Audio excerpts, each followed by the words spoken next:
All I can taste is champagne when it hits the brain like cocaine.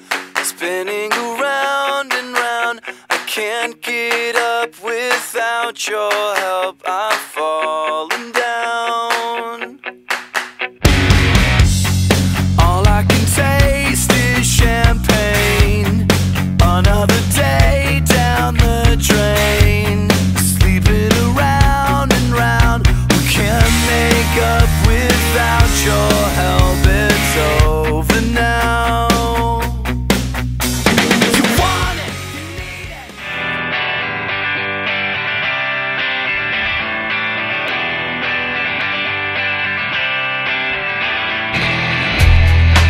Ako nga po pala si Justin, ang sessionist ng bandang After 4. Nag-start yun nang nag-work ako sa bar. Next ko yung friend ko na shot kaming dalawa. Then, pagdating ko doon, nakita ko may banda. Tapos, na-meet ko yung friend ko na gay doon, ang pangalan is RT. So, may na-offer siya sa akin na banda na akala ko tutugtog ako.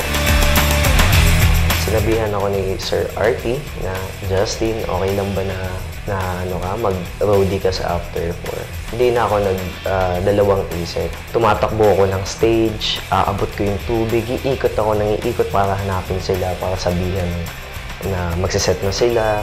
Natuwa ako ng time na sinabihan nila ako na, Just, okay lang bang tumugtog ka? Natuwa ako, mag-agree ako. Naisip ko na ituon ko yung panahon ko sa pagbabanda. Kasi na, ang hirap pagsabay ng trabaho ko sa umaga, banda ka sa gabi. Si Coach, ang vocalista ng After 4. Okay, si Coach, maayos siya makisama, maayos siya na leader.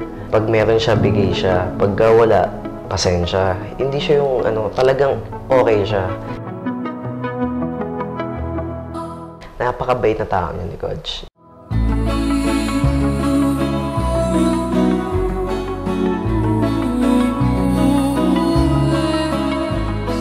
Sa family ko, ang gusto ko lang mangyari sa family ko is may angat ko sila sa buhay. Medyo down talaga kami. Hirap ako, hindi pa tapos yung binabayaran ko. Wala na ako ibang masasabi pa sa pamilya ko.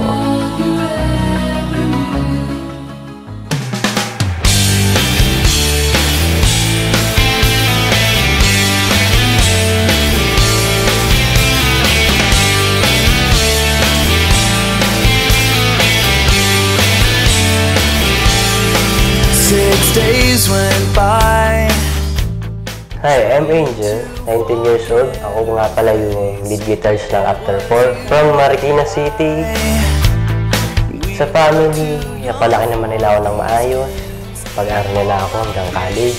Yun nga lang, nahinto ko sa pag-aaral nun kasi nagkasakit yung mama ko. Napilitan akong pumasok sa construction, naging helper ako. Siyempre, pati yung pagbabanda ko, natigil din. Na yung kamay ko napapagod palagi. Parang yung pagigitara ko, sinantabi ko muna. Tapos, thank God, gumaling naman yung mama ko. Tapos, balik ulit ako sa pagtugtog. Lost in you, and I can't find myself again. Lost in you, and I can't find myself again. Papa ko, yung trabaho niya, nagdadrive. Mabait naman yung papa ko, lahat tinuturo niya sa akin. Tinuruan niya ako mag-gitara, kahit basic lang. Pati sa gawain tatay, yung mga pag-ayos ng wiring, pagtulong sa paggawa ng sasakyan pag nasisira. Sa banda naman, ang pinaka-close ko dyan is si Kuya Mike. Pag may nakita akong nag-a-acoustic, hindi ako magagalingan hanggat di mas magaling sa kanya. Pati sa pag-aareglo ng kanta, lagi namin kinukonsulta sa kanya yan. Siya yung taong gusto niya pag may practice, on time, tsaka sa gig, on time, ayaw niya nung may nalilin.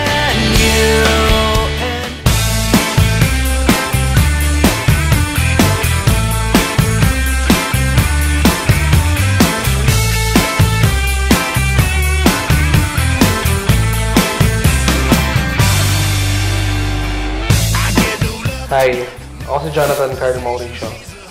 21 years old, from Marikina, drummer ng After 4. Nag-start ako sa banda, mga 13 years old ako.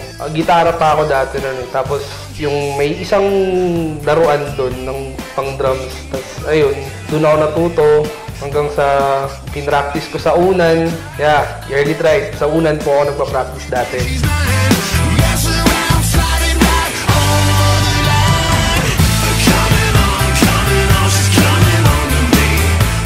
Wala po akong formal learning sa drums. Panganay ako sa tatlong magkakapatid.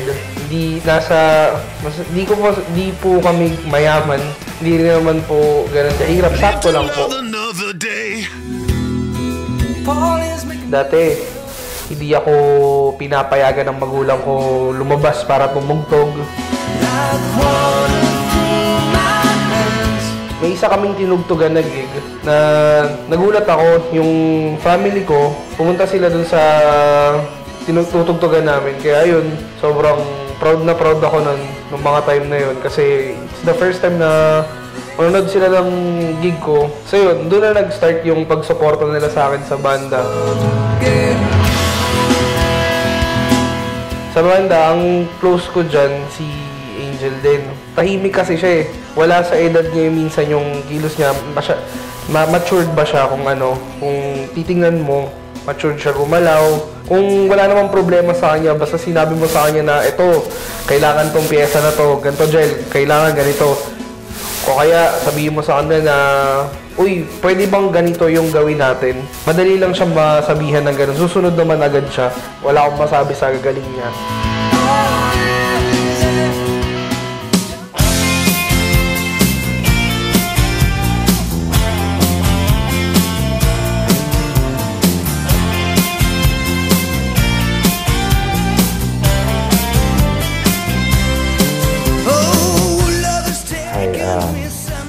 I'm Mark.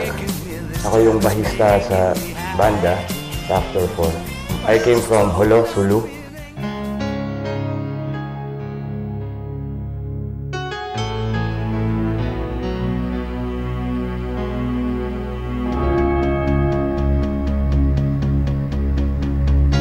Noong grade 3 ako, namatay yung father ko. So, since then, nag-aral ako ng high school to college, scholar. And na-found out ko na may passion ako sa paggigitara. Naging taong simbahan ako. So nagigitara ako sa choir. And then nung nag-college ako, dire-diretso na yun, nag-school band ako. Tsaka pangarap ko talaga na makapunta ng Manila para at least ma-expose yung yung talent ko. Ayaw ng mama ko na pumunta ako dito sa Manila. Lagi niya sinasabi sa akin na, saan ka pa kukuha ng pera? Ang lakas ng loob mo. So that time, may time na dumating, may opportunity na dumating. May nag-sponsor sa akin from Manila. Dinala ako sa Manila for sound seminar, training, somewhat like that. So ang ginawa ko, hindi na ako bumalik sa Holo. Hindi ko na pinaalam sa mama ko. Siyempre, mas sumama yung loob sa akin. Pero nag-try ako nag-survive dito. Hanggang sa nakapagtrabaho ako as hairstylist. Gupit-gupit muna ako. Pero ang aim ko talaga is yung banda. E ngayon, paano ako napasok ng After 4? Through circle of friends na lang din. Si Justin, yung rhythm guitar namin, bago lang nakilala ng After 4 yan. Ang maganda kasi kay Justin, siya yung tao na kahit hindi ka magsabi ng kailangan mo, nandun siya agad-agad. So, always na nakaka-depend ka sa kanya. Nakukuha niya agad yung iniisip mo. Kumbaga sasabihin mo pa lang sa kanya, andun na siya, tumatakbo na siya, nagtatrabaho na siya. So kahit may reklamo, kung ano yung utos mo, gagawin at gagawin pa rin niya. So, ayun, more or less, yun si Justin. Masarap na kaibigan, masarap na kasama. Get on your horse and ride!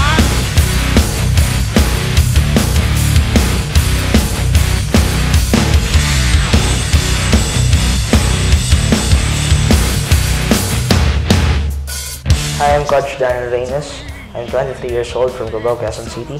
I am the vocalist of After 4, composer-songwriter. Yung father ko is half Japanese. Full Japanese. Mother ko is a Filipina.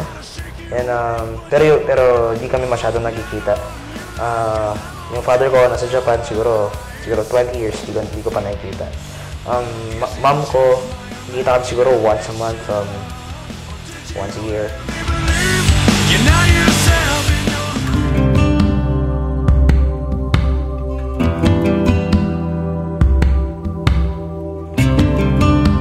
17 years old, yan, umalis ako sa amin.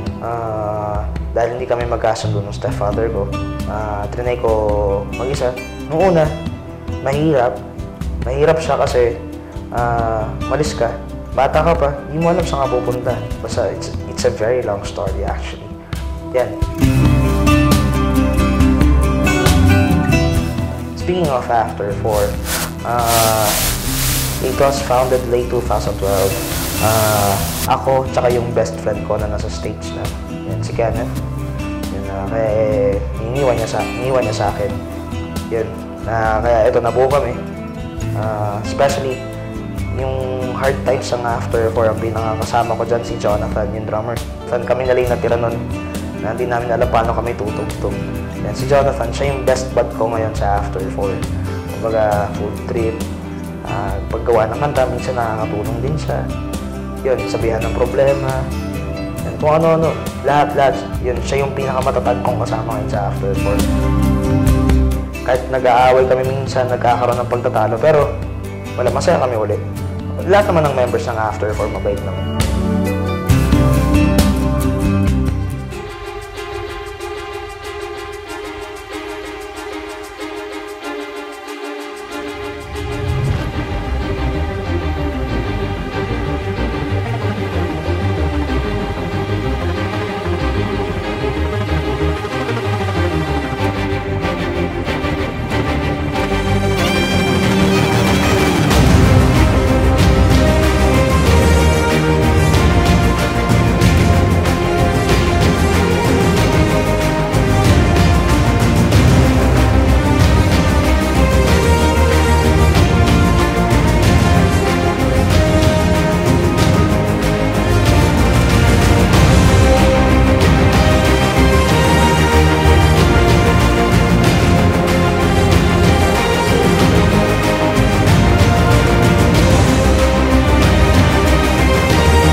Message ko sa banda, sana tumagal tayo, solid yung samahan natin, walang masisira. Angat tayo, guys. Sana marating namin yung gusto namin marating. Gaya ng ibang banda, gaya ng ibang pinapangarap ng mga musikero. After 4, kaya natin yan.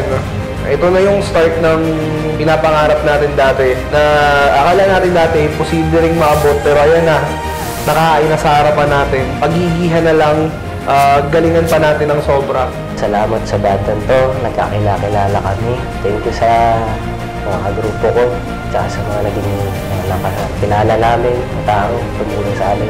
Salamat sa inyo. Sana forever After 4. Isa sa factors na to, gusto namin magpasalamat kay Sir Ace David. Kasi kung hindi dahil sa kanya, wala lahat ito. Let's go with the After 4 band. Go, go, go, After 4! Mga kapambansang almusal, welcome natin ang After 4.